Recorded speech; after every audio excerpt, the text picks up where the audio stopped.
These classes are always so close together. These classes are always so close together. But we had a few things on infant mental health.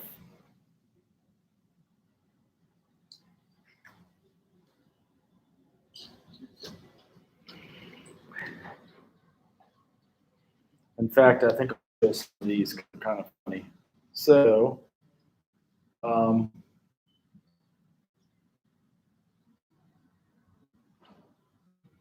one example my wife had is the baby picks up all the I have cough drops I eat at night, so the baby's picking up the.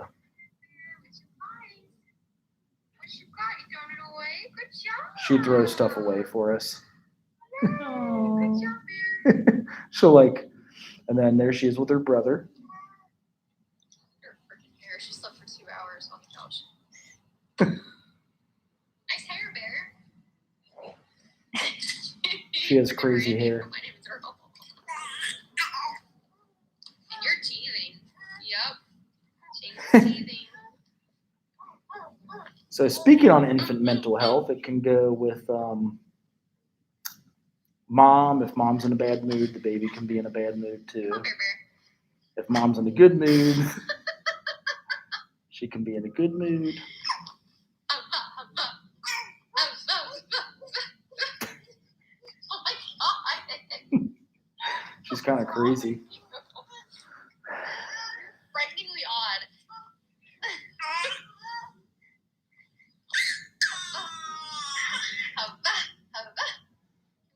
So I'm trying to link it up with our stuff with class, like to experience, regulate, and express emotions. Like she can be happy, sad, and crazy. She also sent this to her sister, so I don't know if because she keeps doing that.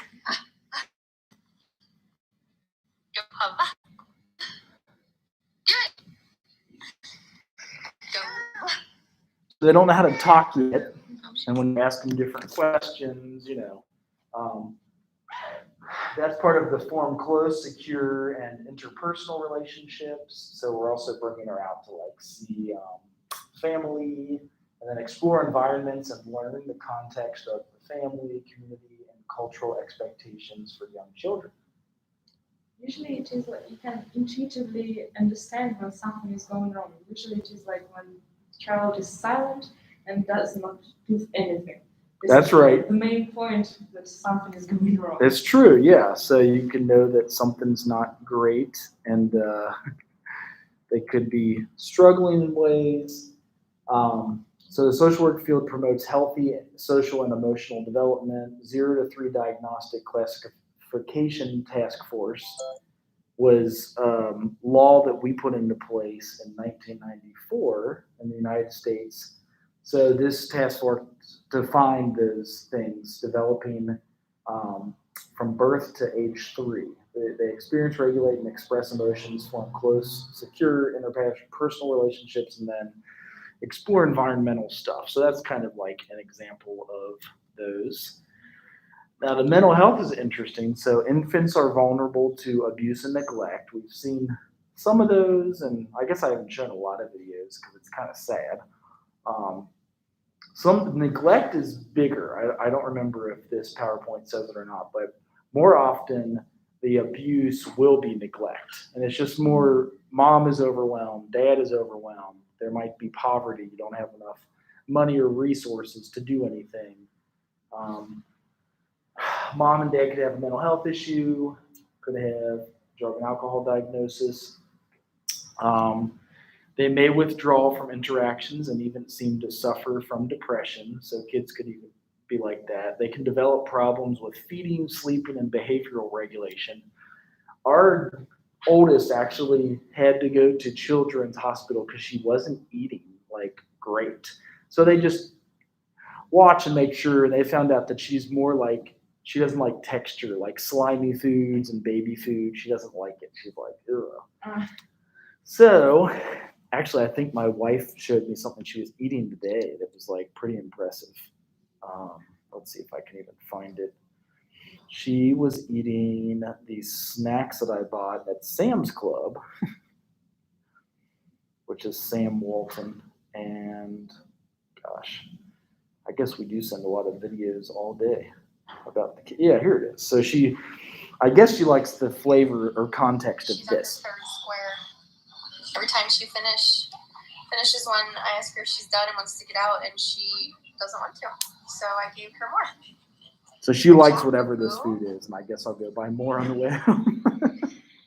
They're just like protein bars. I think they're really just like something like this that you have to refrigerate.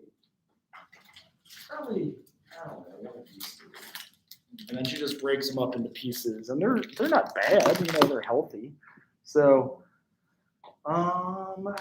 they can develop problems with feeding. Oh, sleeping, she sucks. Last night she wouldn't go to sleep. I think my wife, we were both so tired and just like. And behavior regulation. She did eventually fall asleep, and then problems in infant-parent relationship could be due to if you had a previous pregnancy loss or postpartum depression or even both. There could also be infants' medical or developmental problems. So I know my wife was stressed when she wasn't eating. Now that's getting better. Parents' drug use. Luckily, we don't use drugs, but there are a lot of parents that still do. And it's legal in a lot of states. So you can smoke weed. I don't know if in Russia you can smoke weed. So you can go to like Michigan, Colorado, all of it. Like it's totally legal. And Ohio, it is not. I don't think so. I think medical marijuana is. But Because there are so many different people with different views on this topic, and I can understand properly. Right. What's going on. Right. So they probably have a prescription. I think there are people that have prescriptions here. You get a prescription. Abusive infant, prolonged separations. Like I was even thinking that as I have a friend going through a separation. I'm like, how are the kids taking it? And he said, they're actually thinking of it as like a television show where like the boy breaks up with the girl. I'm like, yeah, but you're their parents. He's like, yeah, but right now that's how they understand it. They're like, mommy broke up with daddy. And I'm like, okay, I guess that's at first, but I guess it eventually, you would miss having mom and dad together. But it happens. Family stress. So even if it's like housing issues, homelessness, natural disasters. I hate when it does that. Yeah, I don't know what we did. Parent's mental illness, and then parent with no long-standing attachment. And we'll get into attachment disorders and the attachment. So infant mental health, this is how you, as a social worker, would assess this. This is one of the instruments. It's called the AIMS, the Instrument for Assessing Emotional Well-Being of Children from Birth to 5 years old. And here they assess your attachment with mom and dad, the mastery of different things, your interaction with other people, and then social supports. Also, there's intervention for emotional development. And this would be like we have to show admiration for the baby in parents' presence, point out the parent's ability to hear the baby. Child cries and requests to respond appropriately. So we have like the little monitor if they cry to go address it. But if you let the baby just cry there for like 35 to 45 minutes, it could do like long-term damage. You should probably, usually they're trying to tell you they pooped their pants, they peed themselves, they got to eat or something, or they're hurt somehow.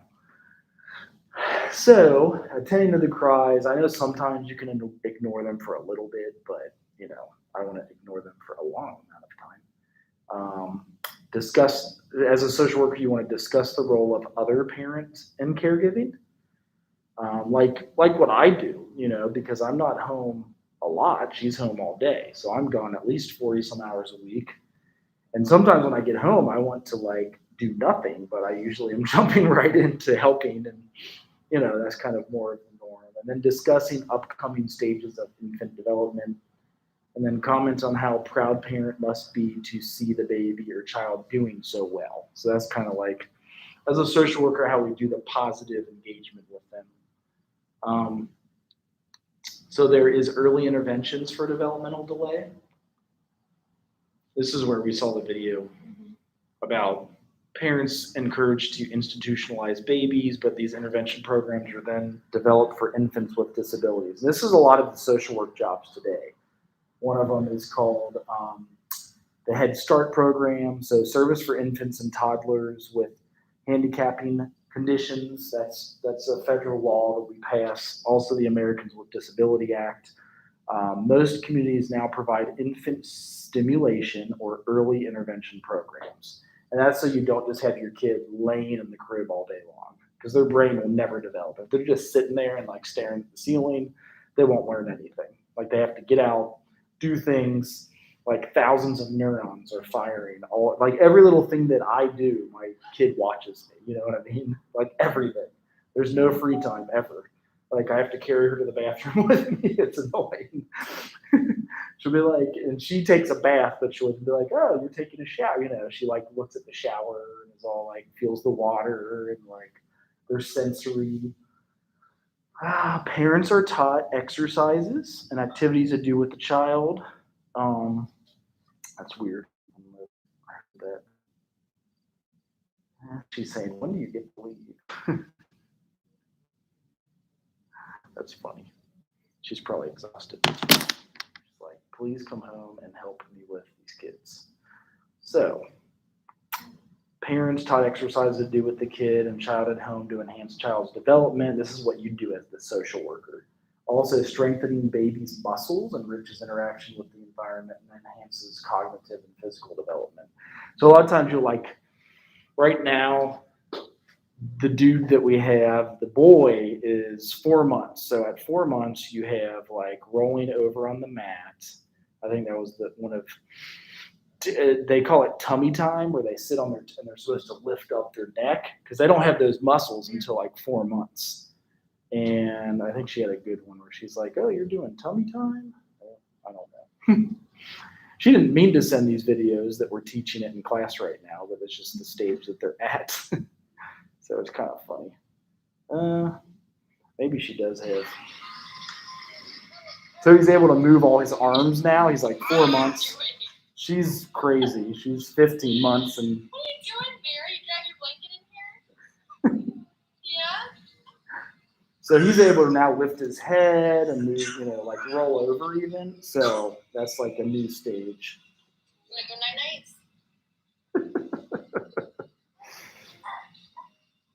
She kind of, she's learning the environment around her and like acting crazy all day long. So, and that's how you give them muscles. Otherwise, actually, if they don't get that exposure, they might not walk for a long time. Like you have to make them use their muscles. And they can have like walking problems. There are a lot of people who are talking like this. They don't touch the earth by this. Right.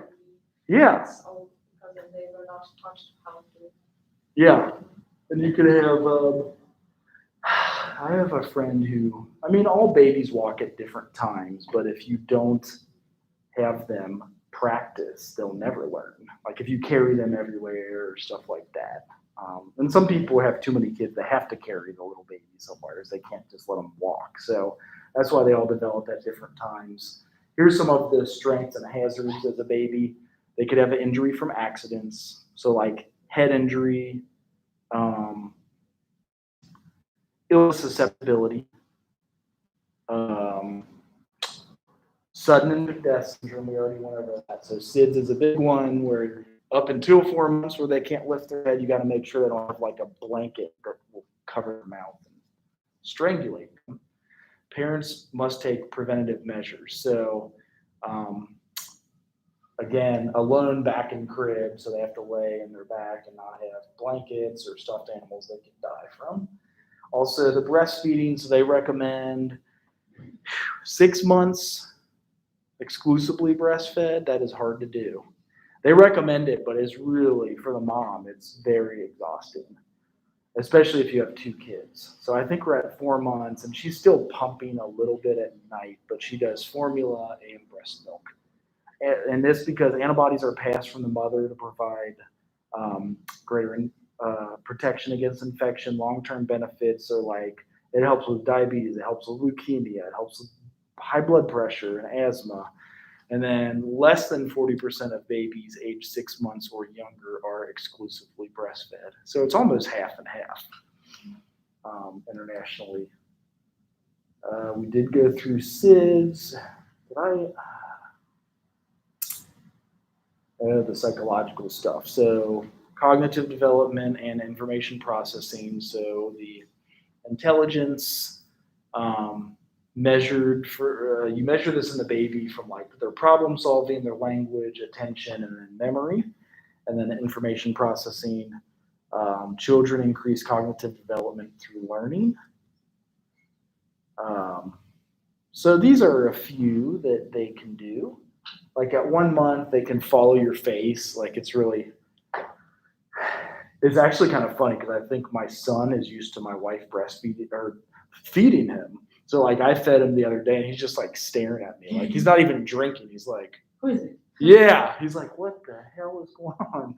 But he got used to me and then he like smiles. Here they can turn their head and look for a dropped spoon. Like they can hear it hit. They'll find partially hidden objects, even like peekaboo. At 10 months, they can uncover a toy under a cloth. Like until then, they don't know if it's covered up. And at 12 to 18 months, they might not understand invisible displacements. That's kind of where the peekaboo is. And then at 2, they have full object permanence. So they can hold images and person in their mind and know where the cookies are kept.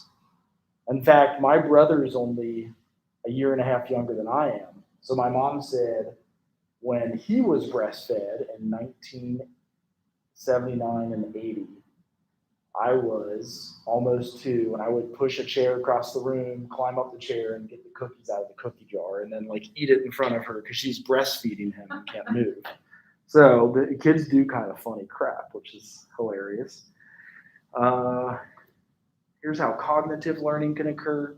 So this is getting into the theory. So Piaget is a theorist, and he calls this the sensory motor stage. And that's from birth to 2 years. And this is through circular reactions. You develop random reflexes to international goal-directed behavior. So all babies will almost do the same behavior, like walking before 2 years, like being able to like lift their head, turning, and it's too humid here today. Does this feel like Russia? Yeah, it's my hometown, which is on the south near the sea. Oh, So yes. It's extremely humid and hot. Always humid. Any air conditioning? Yeah, every house should have it to survive. But no air conditioning in school, and you're just Right. dying. That's what I was going to say. We still have a lot of schools that have no air conditioning in our town. So, all right, as social workers, how do we assess the learning? There's a few things they mention, like if they notice patterns or if they can pick up on different things. Like she likes doing the caps right now, like usually like this. And she's like, a year and 3 months, and she gets mad if I try to do it for her too. She's like, ah! I'm like, all right, here, you do it. And then she'll spill water all over the place. Yeah, but if they're really interested in doing all by themselves, yes. They really need to give them this opportunity to act by themselves. Yes. How do babies process information? And this says we observe how long an infant will look at or fixate on something interesting and not be distracted, like patterns on the ceiling or lights. So there's habituation and dishabituation. Habituation is they become uninterested in a stimulus and respond less to it after it is repeatedly presented to them. Like I notice on the walk, I would take her on a walk and she gets bored and she'll like stand up and like be dangerous. But if I take her up to, it's a really busy street and cars are going fast, she pays attention longer because it's a different walk. It's not like all trees and sidewalks and boring. There's like these big trucks that make loud noises and big cars, and she's always like staring at them. And like, I'll take her to the greenhouse. And there's also dishabituation, which is increased responsiveness after a change in stimulus. So babies pay more attention to stimuli they haven't seen before things they have control over, and events they didn't expect to happen. And the implications are like those who habituate faster may be brighter at age 12. So your IQ is higher if you notice patterns and you're able to habituate. Yeah, you get bored. Like you can't watch the same cartoon every Saturday for 5 years in a row. You get sick of it. And that shows interest in some things. Also, a 6 to 7 month old infant displays categorization and also perhaps have an innate sense of how the world works. So they're already seeing patterns of like, it's dark out, we go to sleep. It's the sun rises, she's awake right at 6 or 7 a.m. Whenever the sun rises, she'll see it and want to go eat. Things like that.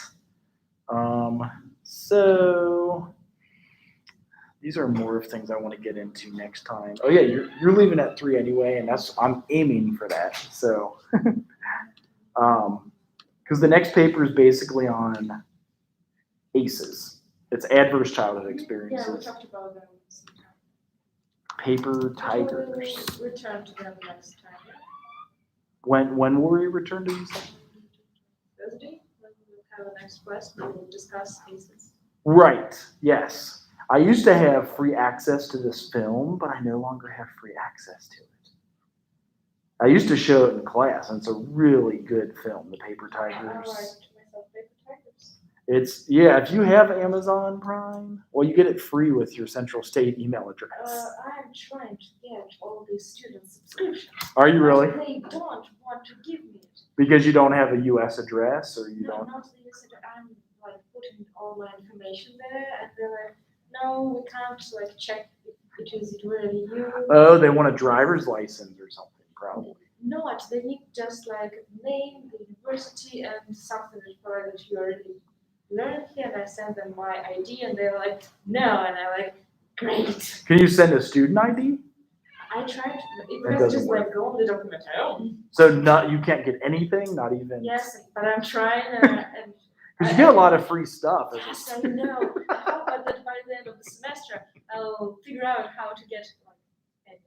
Right, yeah, because you get 6 months free, so you would have from now until you leave in April or Yes, that's the point. May. Okay, see you Okay, next see you later. Have a good one.